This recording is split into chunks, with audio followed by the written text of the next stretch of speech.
El mundo exterior Europa dejó de ser el centro indiscutible del poder mundial.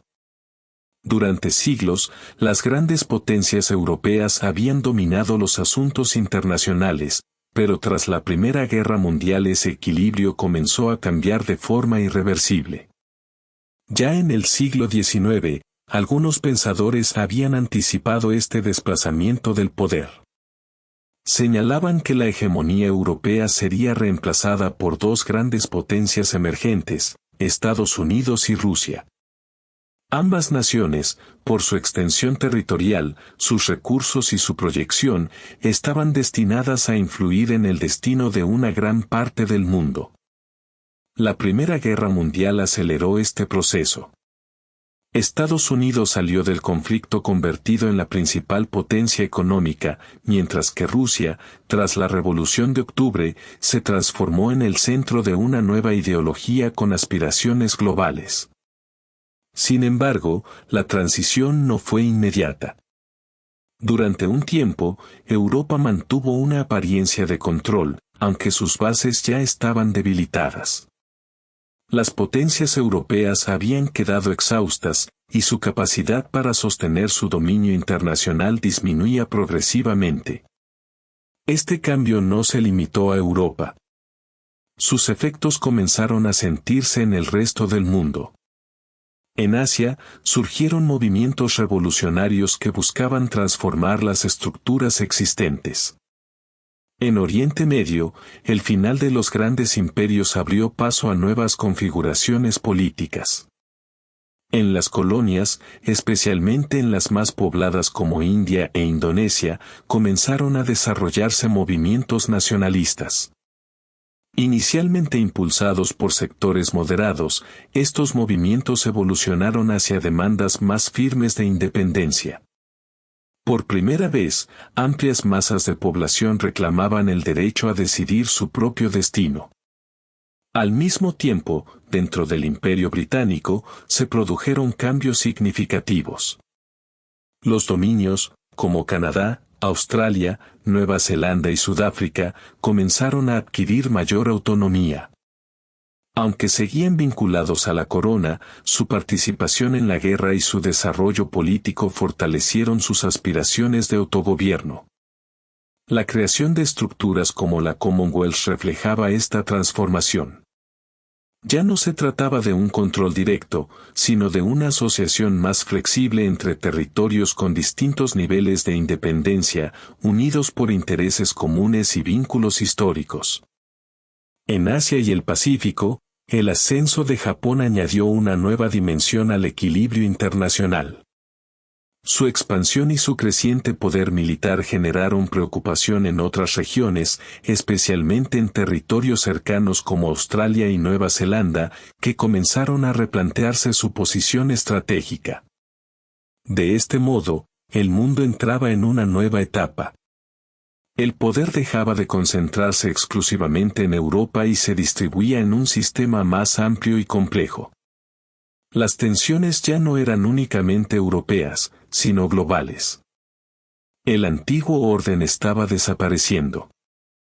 Y en su lugar, comenzaba a formarse un nuevo escenario internacional, marcado por el ascenso de nuevas potencias, el despertar de los nacionalismos y una transformación profunda de las relaciones de poder. El mundo estaba cambiando, y Europa ya no podía controlarlo. Tras la Primera Guerra Mundial, muchos europeos no percibieron inmediatamente que el dominio de Europa sobre el mundo estaba comenzando a debilitarse. Durante siglos, el continente había ejercido un control sin precedentes sobre amplias regiones del planeta, pero ese control empezaba a mostrar signos de desgaste. El Imperio Británico, en particular, había alcanzado una extensión enorme, abarcando territorios en todos los continentes. Sin embargo, mantener ese dominio requería recursos, estabilidad y una autoridad que ya no eran tan sólidos como antes. Aunque algunos líderes seguían defendiendo la fortaleza del imperio, la realidad era que su estructura comenzaba a resquebrajarse. En África, el dominio europeo tuvo efectos profundos, aunque su duración fue relativamente breve en comparación con la historia del continente. Durante el periodo de entreguerras, muchos europeos consideraban que los pueblos africanos no estaban preparados para gobernarse por sí mismos. Esta visión, profundamente arraigada en la mentalidad de la época, justificaba la presencia colonial bajo la idea de una supuesta misión civilizadora. Esta percepción se transmitía incluso en la educación. En los textos escolares se presentaba a los africanos como pueblos atrasados o incapaces, reforzando una imagen distorsionada que legitimaba el control europeo. Obras ampliamente difundidas en aquel momento contribuían a consolidar estos estereotipos, influyendo en la forma en que generaciones enteras entendían el mundo. El dominio colonial adoptó diferentes formas según la región. En África Occidental, la administración indirecta se convirtió en un modelo habitual. Bajo este sistema, las potencias europeas gobernaban a través de estructuras locales, manteniendo a los líderes tradicionales pero subordinados a la autoridad colonial. Este método permitía ejercer el control con menos recursos, pero consolidaba la dependencia política y económica. Uno de los ejemplos más representativos fue Nigeria, donde la administración británica utilizó este sistema para gestionar grandes territorios con un número reducido de funcionarios. Esta forma de gobierno se convirtió en una referencia para otras colonias y fue presentada como una solución eficiente dentro del modelo imperial. El objetivo declarado del dominio europeo era preparar a los territorios coloniales para un futuro autogobierno. Sin embargo, en la práctica, ese objetivo quedaba lejos de materializarse. En muchos casos, las políticas aplicadas buscaban mantener el control y asegurar los intereses económicos de las potencias coloniales más que promover una verdadera independencia. En regiones como el sur de África, la situación era aún más compleja. Las tensiones raciales y las estructuras de poder establecidas durante el periodo colonial generaron sistemas profundamente desiguales que tendrían consecuencias duraderas en el tiempo. Mientras tanto, en el subcontinente indio, la situación seguía una evolución distinta. La India era una pieza clave del Imperio Británico, tanto por su población como por su importancia económica y estratégica. Durante la Primera Guerra Mundial, el dominio británico en la región parecía sólido, y una gran parte de la población participó en el esfuerzo bélico. Sin embargo, la guerra también provocó cambios. El contacto con nuevas ideas y el desgaste del sistema imperial impulsaron el desarrollo de movimientos nacionalistas.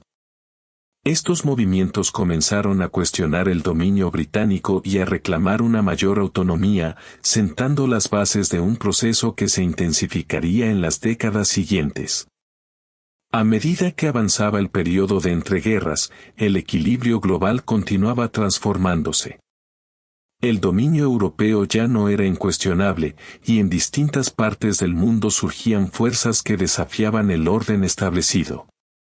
El sistema imperial seguía existiendo, pero su estabilidad ya no estaba garantizada. Las tensiones acumuladas, tanto internas como externas, indicaban que el modelo que había sostenido el dominio europeo durante siglos estaba entrando en una fase de cambio profundo. Tras la Primera Guerra Mundial, la situación en la India comenzó a cambiar de forma significativa. Durante el conflicto, muchos soldados indios habían participado en el frente, mientras que en el propio territorio el impacto de la guerra generaba tensiones crecientes. Al inicio, el gobierno británico no tuvo dificultades para reclutar tropas en la India. Sin embargo, con el paso del tiempo, la necesidad de mantener el control obligó a adoptar medidas más duras. La autoridad británica, que en gran parte se sostenía sobre el prestigio moral y la percepción de superioridad, empezó a debilitarse. La Declaración Montagu de 1917 fue interpretada en la India como una promesa de avance hacia el autogobierno. pero las reformas posteriores no cumplieron las expectativas. En lugar de calmar la situación, aumentaron el descontento y fortalecieron la oposición al dominio británico. En este contexto surgió con fuerza la figura de Mohandas Gandhi. Formado en el derecho y con experiencia previa en Sudáfrica, desarrolló una estrategia basada en la resistencia no violenta. Su objetivo no era únicamente político, sino también moral y social. Gandhi promovió la desobediencia civil y el rechazo a la cooperación con las instituciones británicas. Miles de personas abandonaron escuelas, cargos administrativos y actividades económicas vinculadas al sistema colonial. Sin embargo, esta primera campaña no logró todos sus objetivos, en parte por la dificultad de mantener una disciplina estrictamente no violenta. La situación se agravó tras los acontecimientos de Amritsar en 1919, donde una manifestación fue reprimida con violencia por las tropas británicas, causando centenares de muertos y heridos. Este episodio tuvo un impacto profundo en la opinión pública india y marcó un punto de inflexión en la relación con el gobierno colonial. A lo largo de la década de 1920, el movimiento nacionalista fue ganando fuerza. Gandhi consolidó su liderazgo dentro del Congreso Nacional Indio y defendió la necesidad de continuar la lucha mediante métodos pacíficos. Sin embargo, no todos compartían su estrategia y surgieron tensiones internas. En 1930, Gandhi inició una nueva campaña de desobediencia civil. Uno de los actos más simbólicos fue la Marcha de la Sal, con la que desafió el monopolio británico sobre este recurso. La acción tuvo una gran repercusión tanto dentro como fuera de la India. La respuesta del gobierno británico fue la represión. Gandhi fue arrestado, junto con miles de seguidores. A pesar de ello, el movimiento no se detuvo. Las protestas continuaron y obligaron a las autoridades a abrir negociaciones. En 1931, Gandhi fue liberado y participó en conversaciones con el gobierno británico. Sin embargo, los acuerdos alcanzados fueron limitados y no resolvieron las demandas principales de autogobierno. Poco después, el conflicto se reanudó. Durante los años siguientes, la tensión persistió. El gobierno británico intentó reformar el sistema mediante nuevas leyes, pero estas medidas no lograron satisfacer las aspiraciones de independencia. Al mismo tiempo, el movimiento nacionalista evolucionaba y ampliaba su base social. El Congreso Nacional Indio participó en elecciones bajo el nuevo marco constitucional y logró controlar varias provincias. Este proceso marcó un cambio importante al transformar el movimiento en una fuerza política organizada con capacidad de gobierno. Sin embargo, también surgieron divisiones internas, especialmente en relación con la representación de las comunidades religiosas.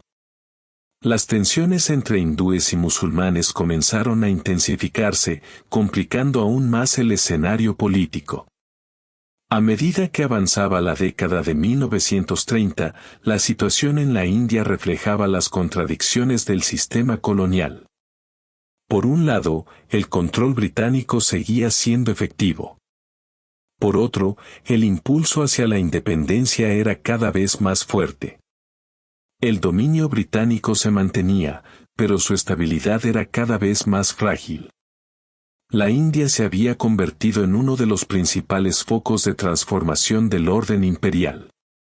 En Oriente Medio, las relaciones entre Gran Bretaña y los pueblos de la región estuvieron marcadas por tensiones constantes. En Egipto, la presencia británica generó un rechazo creciente, a pesar de que inicialmente se había presentado como una intervención temporal. Gran Bretaña ocupó Egipto en el siglo XIX con el objetivo de estabilizar la región, pero esa ocupación se prolongó mucho más de lo previsto. Aunque en teoría se mantenía la soberanía egipcia, en la práctica el control británico era evidente, especialmente en asuntos militares y estratégicos. Durante la Primera Guerra Mundial, Egipto adquirió una importancia clave debido al Canal de Suez, una vía esencial para las comunicaciones del Imperio Británico. Esta situación reforzó la presencia militar británica y consolidó su control sobre el territorio. Tras la guerra, el nacionalismo egipcio se intensificó. En 1922, Gran Bretaña declaró la independencia de Egipto, pero mantuvo importantes áreas bajo su control, como la defensa, la política exterior y la protección de intereses estratégicos. Esta independencia limitada generó descontento entre los sectores nacionalistas. El partido Ba'ath lideró gran parte de la oposición, reclamando una soberanía real. Sin embargo, las tensiones internas y la influencia británica dificultaron la consolidación de un sistema político estable. En el conjunto de Oriente Medio, el final del Imperio Otomano dejó un vacío de poder que las potencias europeas aprovecharon para reorganizar la región según sus intereses. A través de acuerdos como el de Sykes-Picot, Gran Bretaña y Francia dividieron los territorios sin tener en cuenta las realidades culturales y políticas locales. Gran Bretaña obtuvo el control de Irak, Transjordania y Palestina, mientras que Francia se hizo con Siria y Líbano.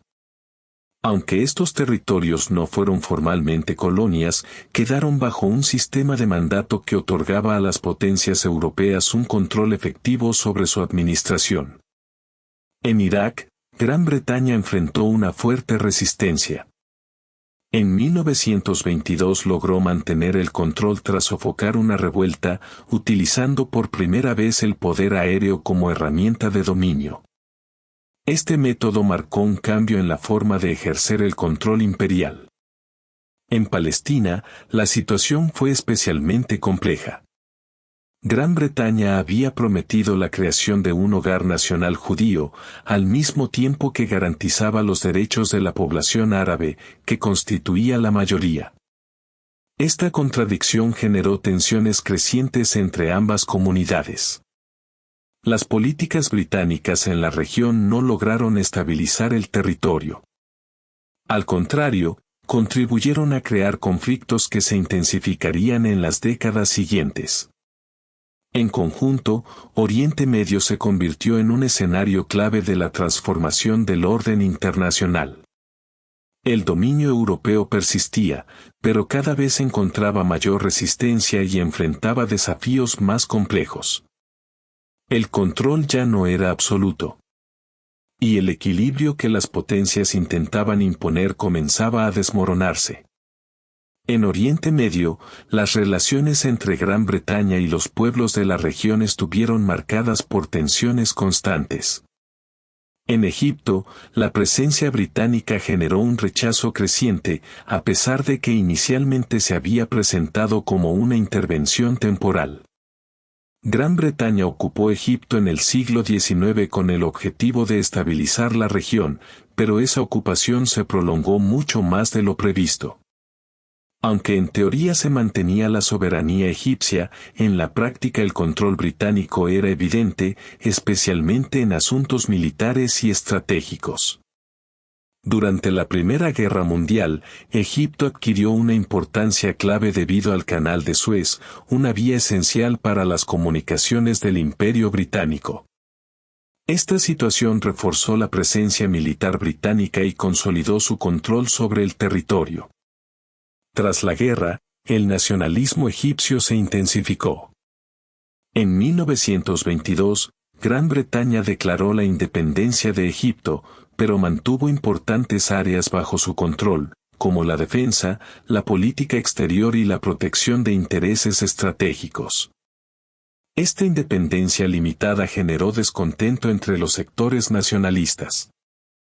El partido Ba'ath lideró gran parte de la oposición, reclamando una soberanía real.